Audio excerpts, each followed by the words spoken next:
It is the sweet simple things of life which are the real ones after all.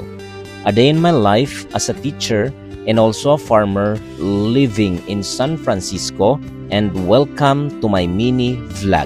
Shoutout po pala sa mga solid nating supporters at followers, gayon din kay Mel Carillo at Jamaila Carabuena ng Barangay Santo Niño, San Francisco, Quezon, gayon din kay Alan de la Peña, Marco Polo de la Cruz Fuentes ng Nasugbu, Batangas, Kimi Golpan Abayon, OFW ng Jordan. Salute po para sa lahat ng OFWs na nagtatrabaho ng marangal para sa kanilang pamilya.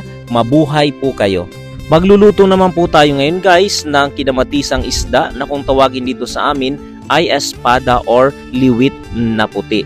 Nag-get na ako dyan guys ng mga pampalasa. Syempre, maraming kamatis para masabi natin na kinamatisan nga itong ating lulutuin. At syempre, ginisa ko muna yan para maalis ang lansa ng aking lulutuing isda at nilagyan na rin natin ng walang kamatayang malunggay na pampahaba ng buhay.